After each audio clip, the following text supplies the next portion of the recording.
All right, hi, and welcome to another installment of Math Basics, Mr. Besh. Today we're talking the scatter plot, more importantly, how you read these graphs. Now, a scatter plot is a graph that has an X and a Y axis, just like we practiced, and they're the graph that has all the dots, all right? Most commonly used a lot in science, especially with experiments, okay? Sometimes you see a scatter plot and there's actually a line going through the points, and sometimes there's not. We'll explain that a little bit later on. But what happens is the big word that's associated with the scatter plot is the term correlation, okay? Correlation.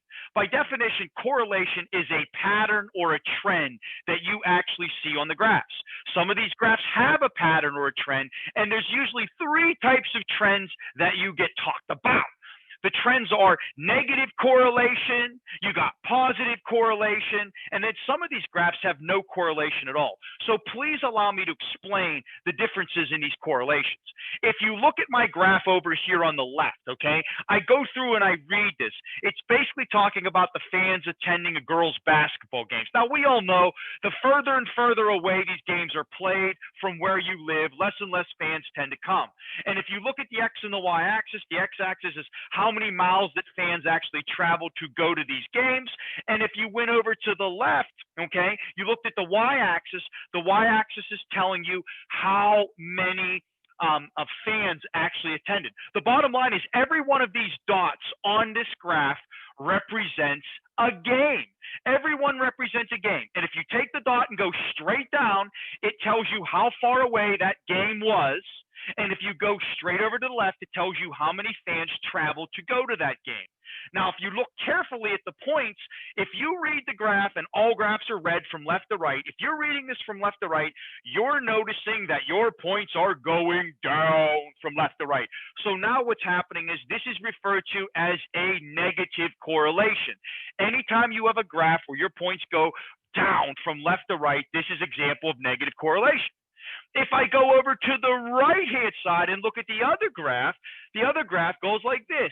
Now what ends up happening is you have on your x-axis the ounces of blueberries, and on the left-hand side, the y-axis is how many calories. Now, obviously, anything that you'd be able to consume like fruit has calories in it. The more fruit you have, the more calories that you have. So now when I look at my values on my dot, right, each one of these dots, all right, each one of these dots represent the number of ounces of blueberries that I have and how many calories is associated. So now if I notice as I'm going here from left to right, now all my points are starting to shoot up. My trajectory from left to right is going up. So this is an example of what we refer to as positive correlation, okay? This is positive correlation right here.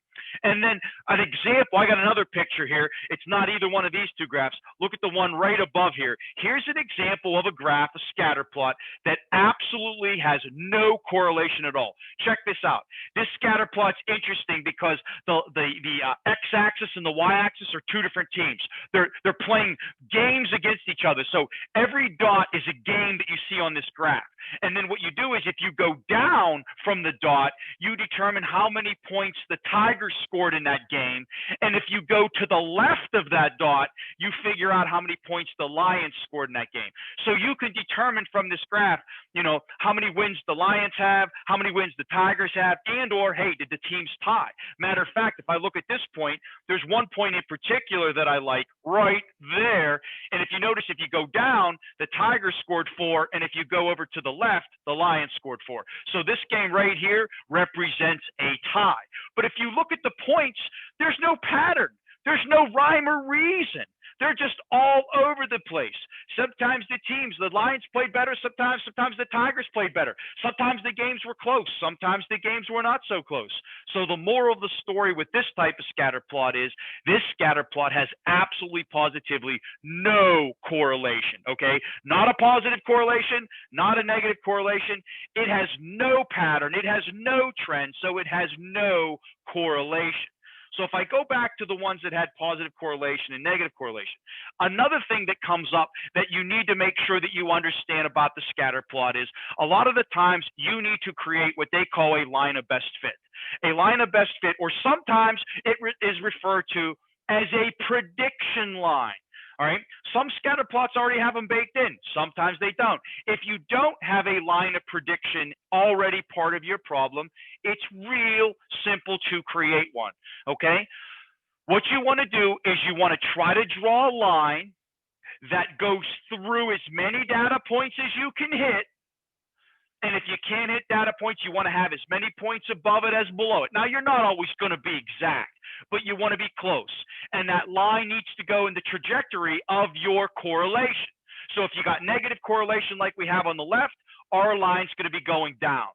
So let me show you how I would create a line, a best fit, or a prediction line for the scatter plot that talks about the girls' basketball game. So I would come down here, and I want to go straight to the middle. I want to hit as many points as I can, but I also want as many points above and below this. So this is what it's going to look like, right?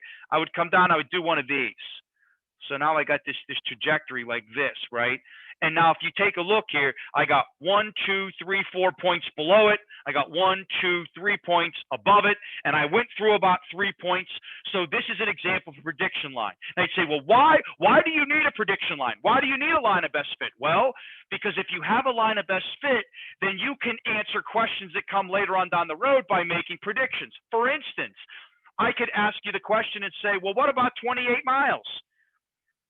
How many fans would you predict that would travel 28 miles to a game? Okay, so all you would do now, since if you go up 28 doesn't have any points on it.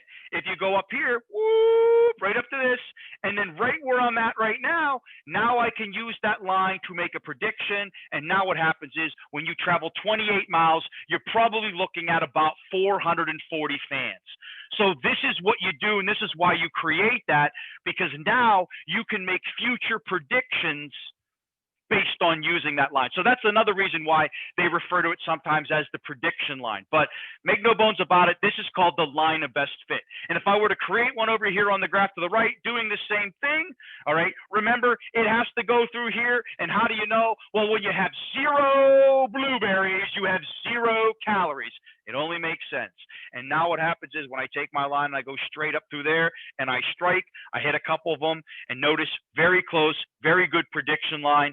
Remember, you can go over it a couple times. It doesn't have to be necessarily exact, because what you're doing is you're making an approximation. Okay, you're doing an estimate here. All right. So this is the scatter plot. This is what we do with the scatter plot. It's actually quite easy to read. You just got to take your time. You got to digest what's happening in the problem. Just take your time. And now with all this information that you have about it, there is no questions that you cannot answer from here on out. Okay. So I hope you found this video here both helpful and informative.